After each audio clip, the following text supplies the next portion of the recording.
Bonjour et bienvenue encore sur notre page de l'église d'aujourd'hui. En tout cas, nous sommes très heureux de vous recevoir et surtout bonjour à tous nos téléspectateurs de la FM Télévision.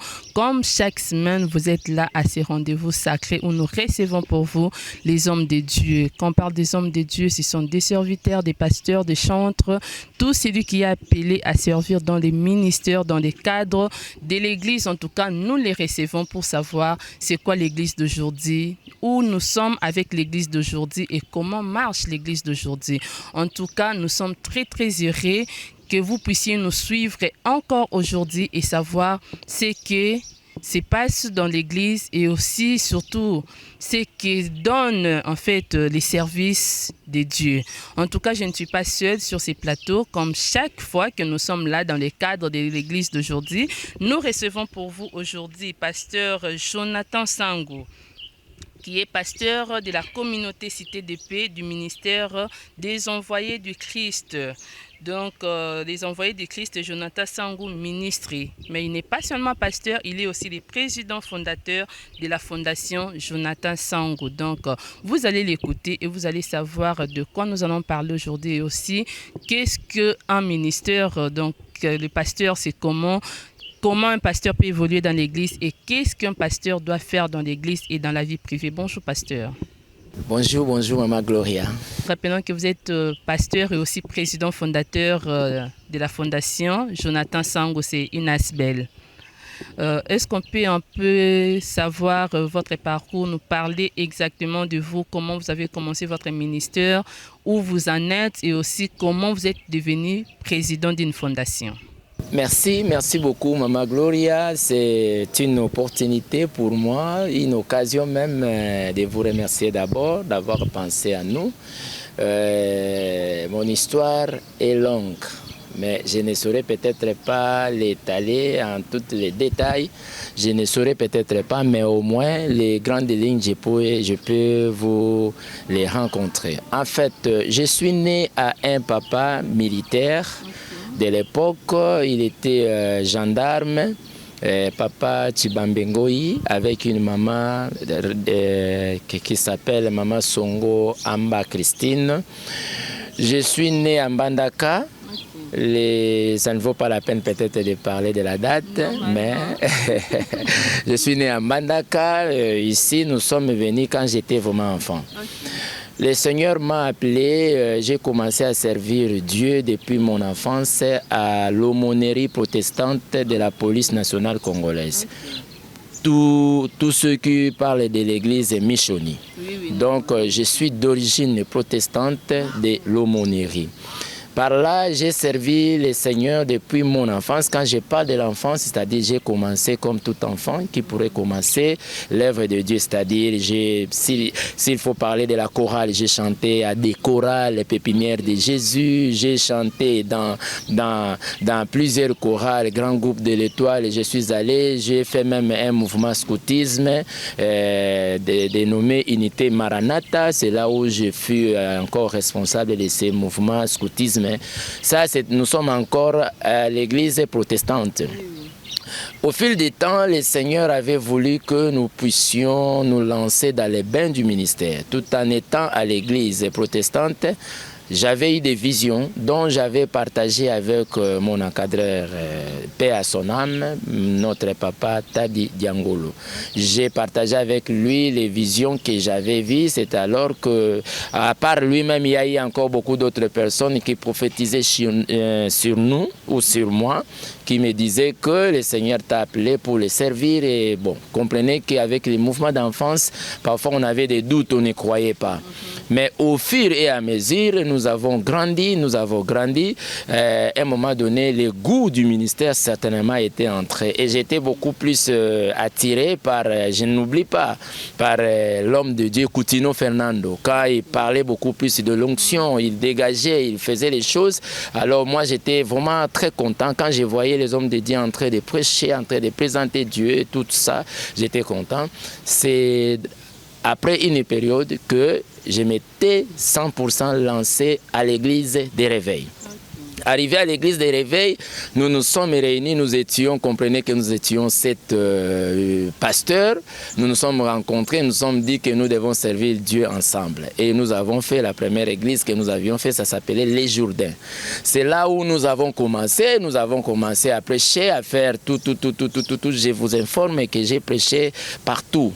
Dans les trains, j'ai prêché, dans les taxis-bus, j'ai prêché, même en avion, j'ai prêché moi.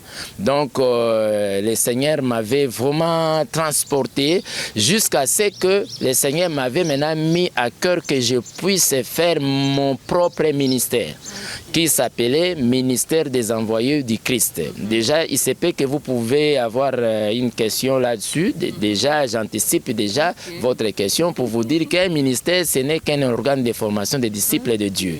Pour dire que moi, à l'époque, je n'avais pas l'envie de faire l'église, mais j'avais l'envie de participer à la formation des disciples de Dieu parce que je sentais que c'est là où le Seigneur m'a appelé.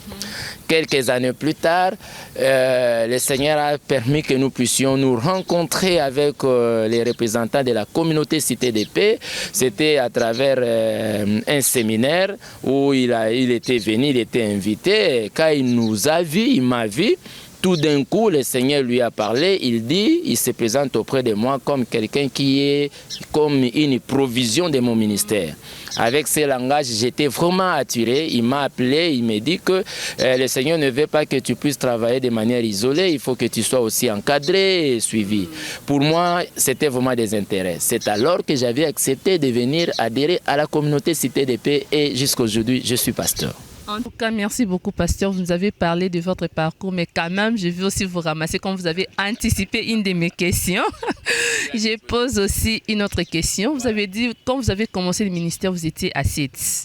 Cette question ici, presque tout le monde se pose. Pourquoi les pasteurs doivent se séparer à un certain moment?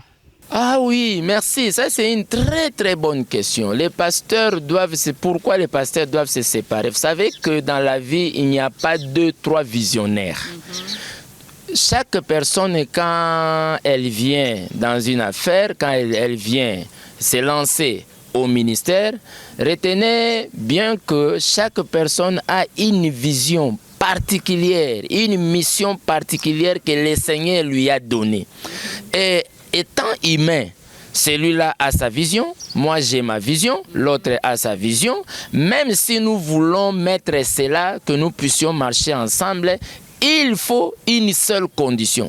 Il faut que soit parmi les 7 pasteurs et que les 6 autres pasteurs acceptent de se soumettre à la vision d'une seule personne afin que nous puissions marcher en harmonie. C'est comme aujourd'hui quand le papa apôtre Serge m'avait rencontré.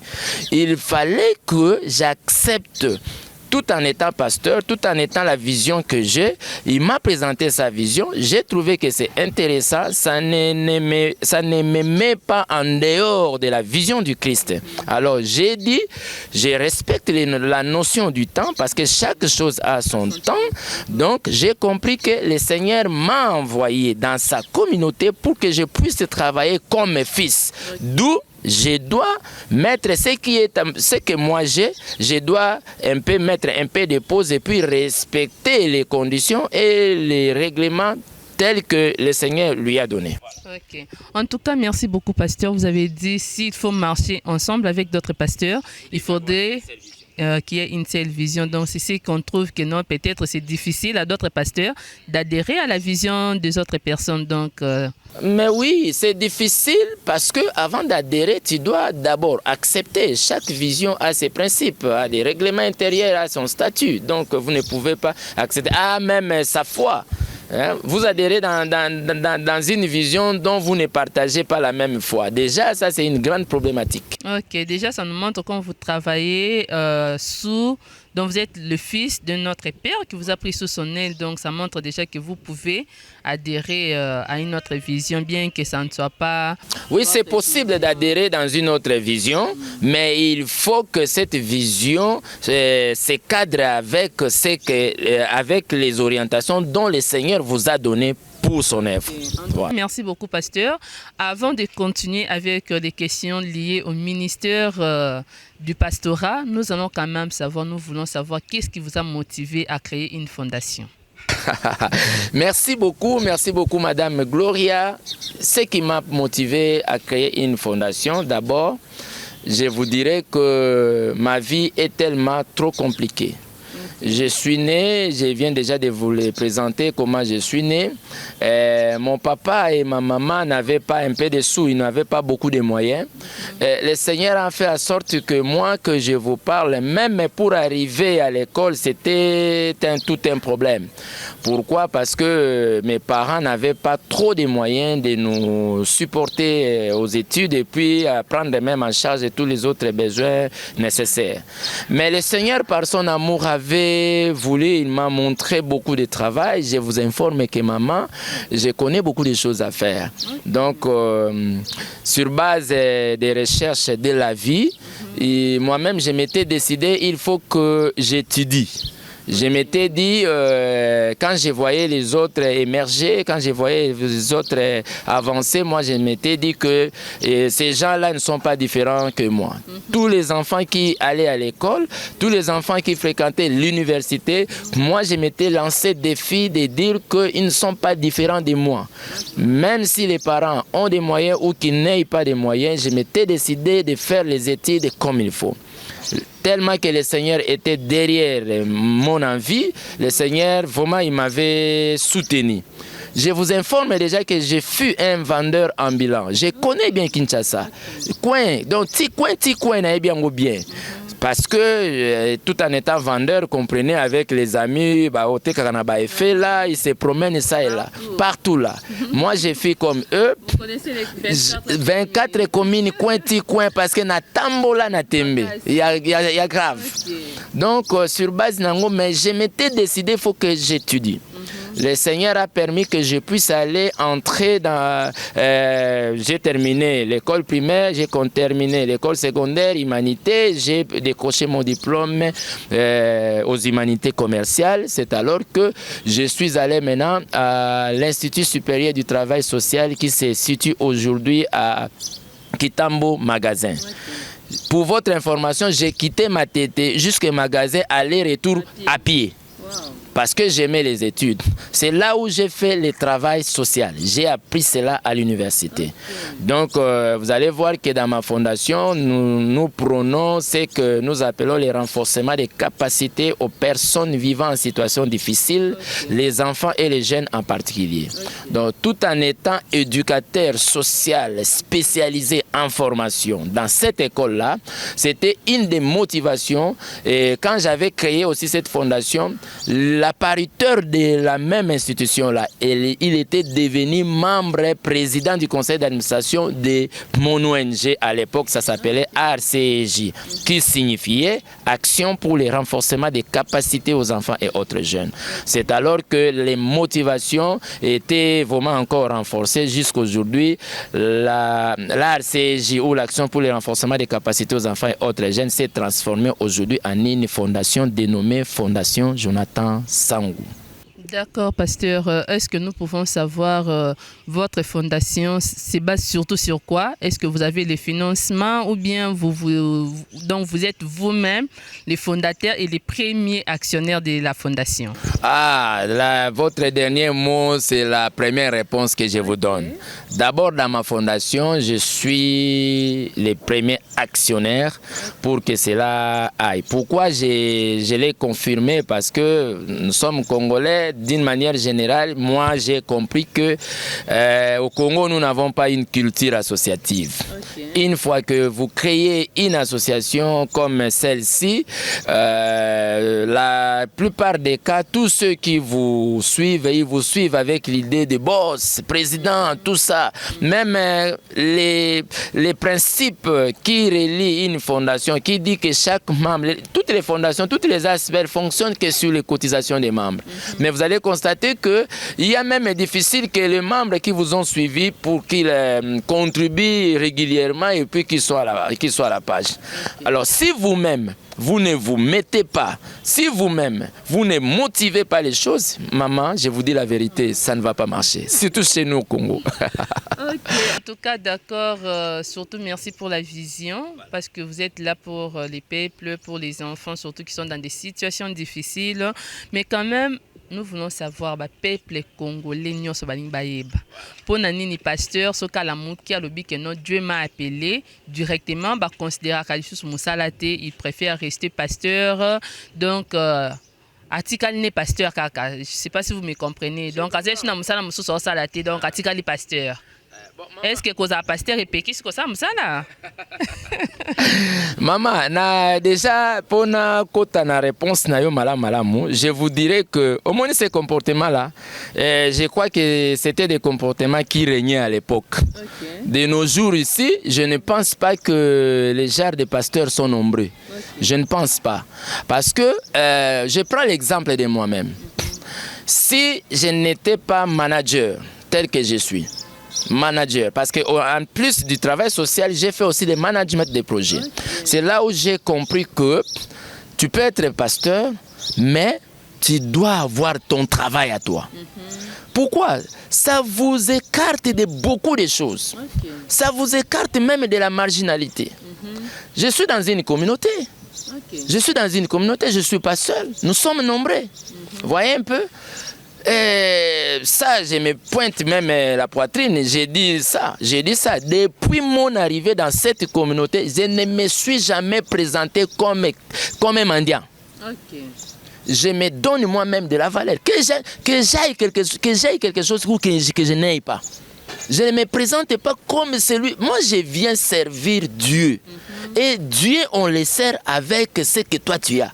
Toute ta force, tout ce que toi tu es, c'est comme ça qu'on sert Dieu. Okay. On ne sert pas Dieu parce que vous avez compris que non, si je me lance dans le pastorat, ma bonza ezali. Okuta na bandimi mu ba pesa ma bonza te. Eh maman, na ebisu oko alors oko changer langage non, c'est pourquoi vous voyez beaucoup de pasteurs qui ont bien commencé. Lui-même il s'était avant présenté prophète, à un moment donné, il a changé lui-même, il n'est plus prophète, il est devenu apôtre. À un moment donné, lui-même il se change de donc ce n'est pas dit que non, si tu es pasteur, nulle part dans la Bible on est interdit de travailler si tu es pasteur. La Bible encourage le travail. Okay. Si la Bible dit que les précieux trésors de l'homme c'est son activité. Comprenez un peu ça. Donc la Bible même nous oblige à nous. Même l'apôtre Paul qui nous enseigne, qui nous citons dans la Bible, il a beaucoup de choses là. Lui-même, il était travailleur. Vous ne connaissez pas. Jésus lui-même, c'était un travailleur. Donc, vous devez comprendre que tous ceux qui s'élèvent là, tous ceux qui se disent pasteurs, mais attention, nous ne pouvons pas oublier. Il y a des hommes de Dieu que le Seigneur les a appelés pour que toute leur vie dépendent que du ministère, qu'ils restent pasteurs. Ça, c'est normal. Mais les genres de personnes, Dieu se défend pour eux. Lui-même, il n'aura pas beaucoup de préjugés contre lui. Vous allez faire que tout ce que lui va faire, ça sera facile. Ça ne sera pas de forcing. Non, mais c'est celui-là. Comme le Seigneur l'a appelé, il peut te dire, ne fût qu'un petit mot, il te convainc. Voilà. En tout cas, parce que tu comme on a pasteur ébélé, bon pas pasteur battu ébélé, comme on a à l'église parce qu'il y a Galate 6 là, donc tu te réveilles le matin, Pierre Kébé, tu dis que non, je deviens pasteur. Voilà. Donc ça quand même moi surtout qui non bouliste à boula bondi moyen ça te chômage à Congo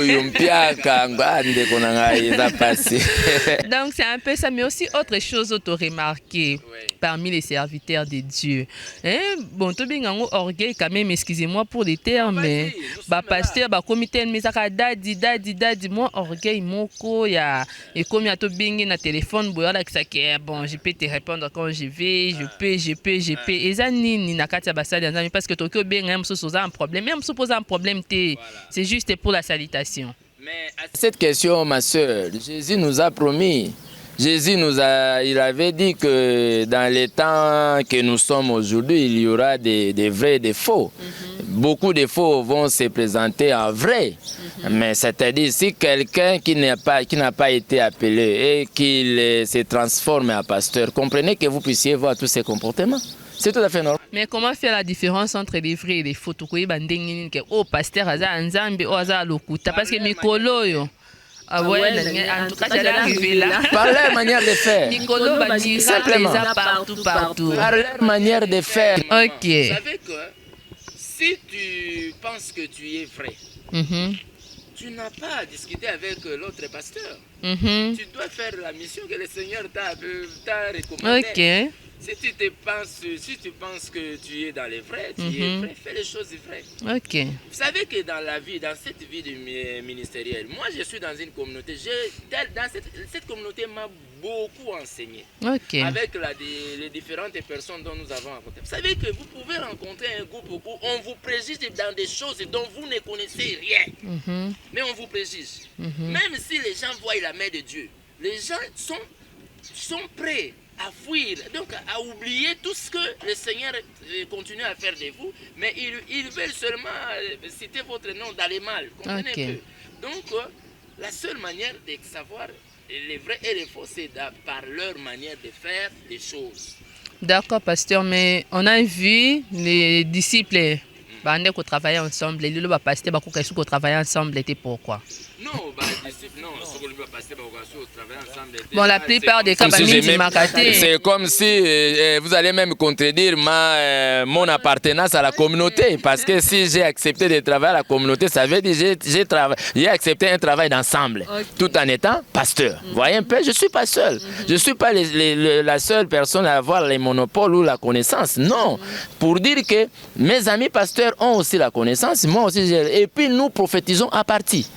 Pour dire que nous sommes d'abord déjà obligés d'être ensemble. Parce que c'est ce que le Seigneur nous recommande, maman. Donc, un pasteur qui ne veut pas être ensemble, comprenez qu'il y a beau une moutoir contrôlée. Or, moi, je conseillerais au pasteur. Vous savez, dans la vie, si vous avez quelqu'un qui est au-dessus de vous, quand vous voulez vous dérouter, lui, il vous remet à la place. Il dit, hey, écoute, mon fils, je ne veux pas ça. Regarde, il faut faire ça. Maman, je vous dis la vérité. Vous serez bénis et vous irez en avant. Mais si vous êtes seul, vous vous dites que non, toi tu es dans le langage biblique qu'on appelle Melchisedec, qui n'a ni père ni mère. Il se considère lui seul. Maman, j'ai même déjà prêché dans notre communauté. On ne peut pas se frapper la poitrine parce que Dieu a toujours un remplaçant. Si tu penses que toi tu es plus supérieur que les autres, le Seigneur va te diminuer. Voilà pourquoi même il y a un principe de la Bible, celui qui s'abaisse, Dieu l'élève. Et celui qui s'élève, Dieu le diminue. Donc c'est ça la réponse. C'est très important, c'est très important, mais quand même, en tout cas, pasteur a petit conseil. Pour tous les pasteurs, il faut quand même avoir un père spirituel, si on peut le dire comme ça, qui peut vous conseiller. Parce que le pasteur de l'eau, quoi me conduire. Moi, fimbu faut ezalaka na sima maman. Ata moi naza na besoin ya fimbu wana po azonga na nzela. En tout cas, c'est un peu ça. Il faut vraiment apprendre à travailler, surtout dans ma colo ya mutu mususu aza père spirituel na yo, oya koki ko conduire yo, oya koki ko l'action ndenge nini, batambola peso sali likamwe biete que non, j'ai un père qui va vraiment corriger ngai pe kozongisa nga na nzela. Pasteur toza na posa to yeba lelo na église conseil oki kopesa ba fidèles surtout. Moi je parle de fidèles parce que ba fidèles lelo to komi mingi koluka bisiko prophétie ezali. Donc, on n'arrive plus à trop prier. Pourquoi? Au kende bisika, bondela, mais nasuka omoni ba makasi ezokomela yo. Donc, conseil oki kopesa bango, est-ce que makasi c'est parce qu'on ne prie pas bien ou bien parce qu'on a juste besoin de la prophétie? Il faut fidèle se donner plus dans la prophétie alors que vous avez dit vous-même qu'il y a des vrais et des faux. En tout cas, maman, il ba fidèle, je vous dirais vraiment la tangaï tout en état pasteur et ça la nga pas si mingi. Déjà nazo remettre déjà en cause d'une manière générale d'après mon observation dans le que ba fidèle mingi alelo, ils sont justement désorientés dans leur motivation ya koya et pas nanzambe. Vous voyez un peu parce que déjà Bible lobi la kisa mwa nanzela oyo ebongi na ye tango akokola ahobosana yango te.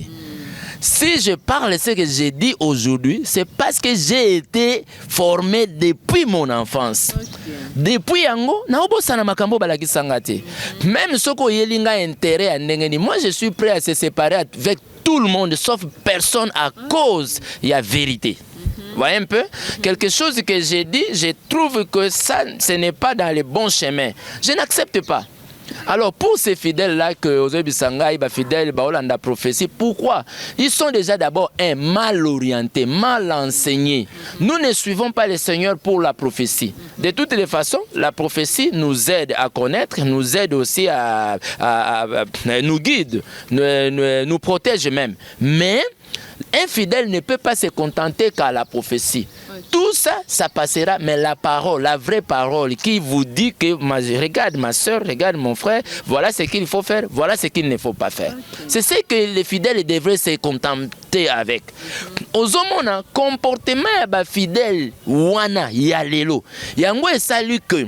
Lelo ozomona ba fidèle bazuya église na motivation ya mabe déjà. Déjà quand vous venez à l'église, je vous donne un exemple pratique. Ma soeur, même pour vous aussi, je vous dirai que votre pasteur ait des moyens ou pas. Si vous connaissez que c'est un homme de Dieu, Dieu est là loin. À travers lui, vous écoutez Dieu. Quand vous l'approchez, approche-lui comme un sacrificateur. Soyez déjà approché déjà pasteur avec l'idée que non, t'es pas Jonathan Zagabalar nae. Soyez na kekuna, plus naza na attachement nae, plus moi $10, moi $20. Tu vois déjà la motivation. Votre motivation dès votre arrivée dans son ministère est déjà biaisée. Tango kokutanana, première fois na goya na pesi $10. Deuxième fois, il faut quitter comme 5. Troisième fois, na calé. Tant on a au calé, on reçoit sous bon zambé na ngati. Yo bandota la intérêt na yo la kawana ozongo soute. C'est pourquoi ce monde église d'aujourd'hui, les fidèles azo qui n'est pas foutu la transport. Non, moi je suis contre ça. Fidèle aux autres, papa, maman, nazo ebisayo. Même mes serviteurs, moi j'ai dit je suis contre ça. Parce que moi-même dans mon ministère, depuis que j'ai commencé, maman, regarde, il y a des personnes qui méritent certainement la bénédiction de la part du Seigneur. Parce que le problème est la motivation. Si tu comprends qu'à l'église, nous allons pour Dieu.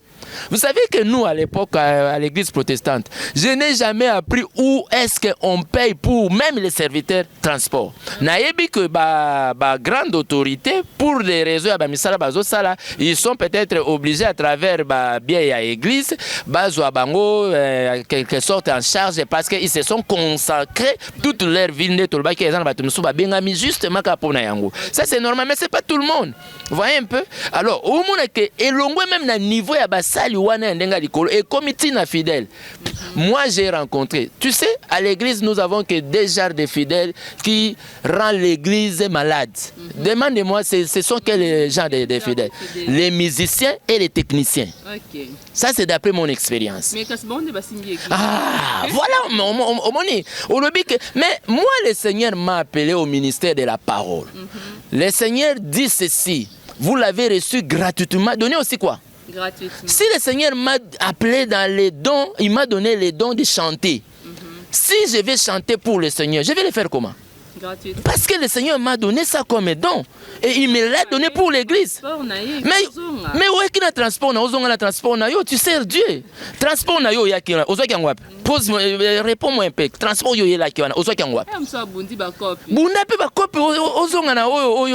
parce que ici, on ne vient pas. En fait, le problème, c'est quoi? Il y a un problème de motivation. Donc, c'est-à-dire, dès les premiers jours où toi, tu piétines l'église, vos intentions premières là, ce sont ces choses-là où ils ont ça là et déterminer futur nayo tina kolongwa na to kokufa nayo na matière ya makamanza.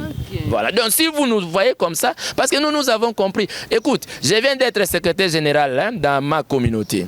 J'ai observé beaucoup de choses. Peut-être que je ne peux pas dire ici au plateau, mais j'ai été aussi peut-être haï par certaines personnes, parce que moi quand je vois les comportements des uns ou des autres qui ne cadrent pas la vérité, j'ai dit non ma soeur, ici nous venons pour Dieu, contentons-nous à Dieu, regardons Dieu, Dieu va te bénir, ma soeur, Dieu bénit réellement. Amen. Dieu ouvre. Merci. Merci beaucoup. Ça, c'était un conseil pour les fidèles et aussi pour certains serviteurs très techniciens. Parce que tu as déjà, tu as déjà un moutou qui est l'église boé, moi 10 000, moi 20 000 francs et kobima. Mais d'abord, comme le pasteur Jonathan l'a dit, il faut d'abord travailler pour Dieu avant toute autre chose. Pasteur Jonathan, avant tout ce qui ça quand même, dans un posa, oui, bisabisonde tinimu, tu as bien adhéré à la fondation Nayo. La personne va bénéficier de quoi? Ah oui, très bien. Moutalinga adhéré à la fondation Nanga va bénéficier na nini. Premièrement, na répondre toujours la même réponse, na auto répondre en rapport avec la question de l'église. Tout dépend de sa motivation yazoé la nango. Mais en dehors de la motivation, il faut aller à comprendre la philosophie de la fondation. Nous sommes une fondation à caractère social, économique et humanitaire. Sur le plan social, essayez aye bake toza awa pona ko rendre service na population. Sur le plan économique, que nous exploitons simplement les capacités des gens. En l'occurrence, par exemple, Oebi Kokangasuki. Oyolobite, ma président, Naebi Kokangasuki, n'a pas besoin de côté la fondation. Nous allons prendre ce que toi tu connais là. On fait de ça un projet. Juste pour renforcer ma capacité à yo. Tant exemple, il y a un projet. Exemple, moko pratique dans le but que tu la bongo. Tu fais par exemple salon de coiffure. Salon de coiffure là c'est déjà une activité à caractère économique. Et bandako paie ça 100 francs. Na 100 francs wana yo zana part ya intérêt na yo. Fondation peut fonctionner et zana part ya intérêt na yango. En ce qui concerne le volet humanitaire, tu dois comprendre que la fondation est là pour faire des actions sociales à caractère humanitaire. Pour dire que chaque période, nous sommes fixés des objectifs d'accompagner ou d'assister les personnes vivant en situation difficile selon la définition autoroutière chaque période, chaque année. Par exemple, là, d'ici là, le dimanche, si vous serez ici, vous allez voir que la fondation va manger avec les enfants orphelins de 0 à 16 ans. Nous allons manger avec eux. Les mineurs. Ils ne sont pas nos membres.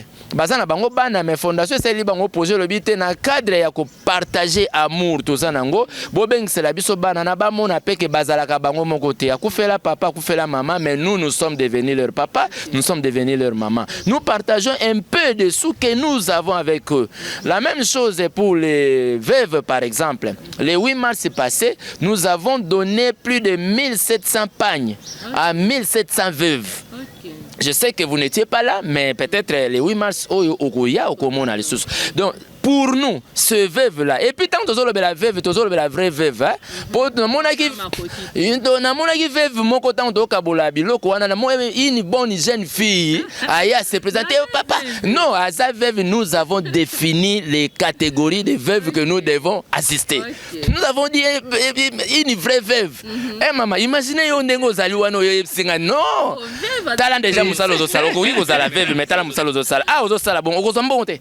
Siko yo ya ko se présenter na veuve oyo azangi mwana azangi ndeko azangi nini atikali ye moko. Non, c'est un peu pour vous montrer la vérité ou la réalité de ce que la fondation fait. Voilà. Donc nous aussi la formation, est-ce que vous avez un droit de suivre des formations de tout le monde, comme vous avez donné l'exemple peut-être il y a mutuazana aibe okangasuki mais ba perfectionnant quand même moi make-up moi nini, il y a des moments de formation.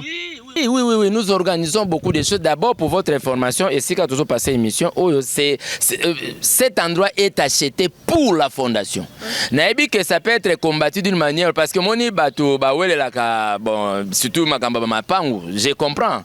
Mais dans notre philosophie, nous avons acheté un endroit juste pour accomplir ce que vous me posez comme question. Organiser des formations parce que nous en avons déjà formé en esthétique, nous en avons déjà formé, nous avons même déjà donné des diplômes, des formations et puis nous pensons faire fonctionner les auto-écoles pour les jeunes.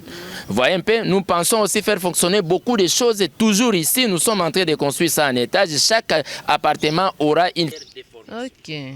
En tout cas, ça, c'est vraiment parmi les choses que la Fondation est en train de faire. La Fondation, c'est la Fondation Jonathan Sangou. Donc, ils sont là pour aider les personnes en situation difficile. Donc, les mamans, les papas qui sont en situation difficile, ils sont là. Vous avez un projet, vous allez venir, vous saurez comment la Fondation est en train d'évoluer, comment la Fondation travaille pour que vous puissiez trouver votre intérêt, mais aussi comme c'est une ASBEL, l'association aussi doit se ressourcer. Bien que le président soit lui-même le partenaire numéro 1 ou soit l'actionnaire numéro 1, mais la Fondation doit fonctionner. Donc c'est un peu ça, Pasteur Jonathan, nous pouvons quand même avoir votre dernier mot par rapport à votre vie pastorale.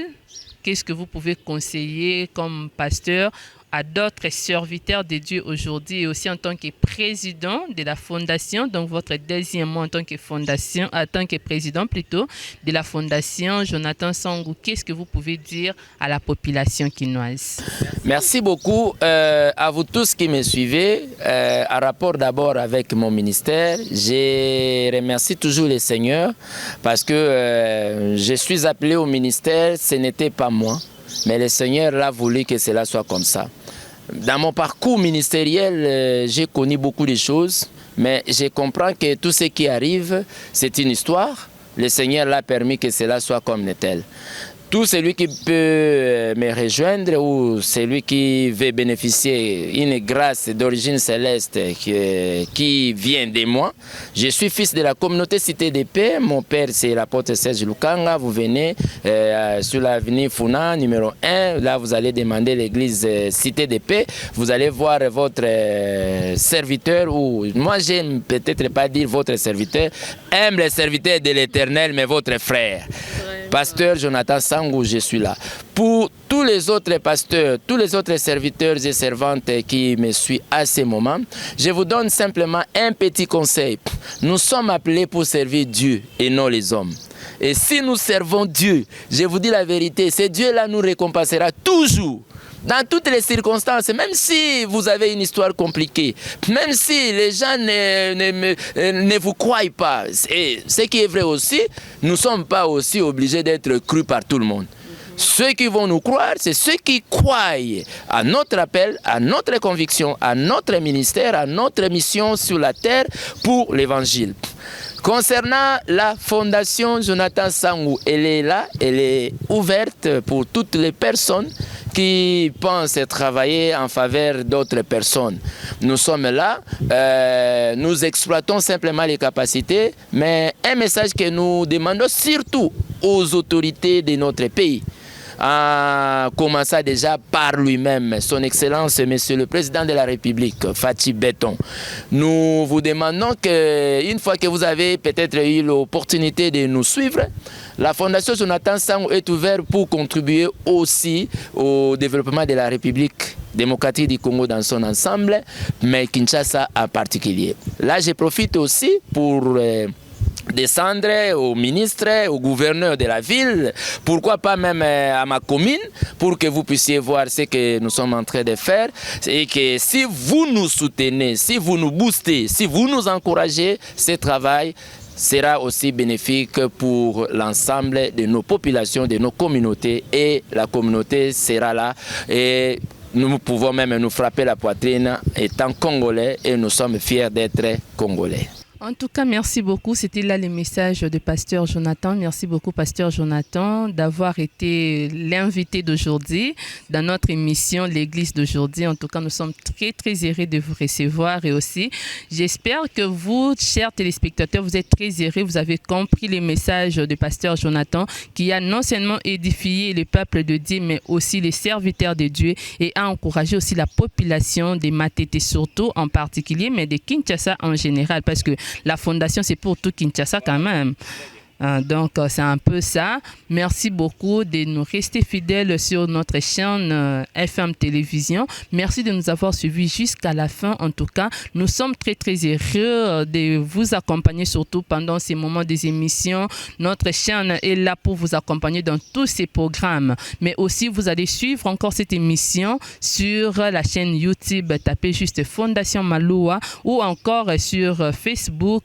Vous allez juste taper FM Télévision, vous allez retrouver cette émission et son intégralité en tout cas. Merci beaucoup, merci à l'équipe technique. Je vois Enoch Mafouka derrière la caméra, mais aussi les deux Temouya et Privali Wambela à la régie finale et aussi Christian Kabouya pour le travail final en tout cas. Merci de nous avoir suivis, merci aussi de réagir, de donner vos propos, vos commentaires par rapport au message que vous avez reçu aujourd'hui et aussi aux personnes qui veulent adhérer pour ne pas oublier. Pasteur Jonathan, nous pouvons voir soit l'adresse, soit les numéros pour les personnes qui veulent adhérer à la Fondation Jonathan Sangou. Merci beaucoup. Nous donnons deux numéros. Un pour les ministères, si vous voulez nous appeler en rapport avec les ministères, vous pouvez nous appeler dans plus 243 89 93 22 034. Si vous nous appelez pour la cause de la Fondation Jonathan Sangou, vous appelez dans plus 243 97 82 76 398. Je reprends, plus 243 97 82 76 398. Là, vous aurez en personne le président de la Fondation Jonathan Sangou que je suis. En tout cas, merci beaucoup. Nous croyons que nous serons là encore prochainement pour vous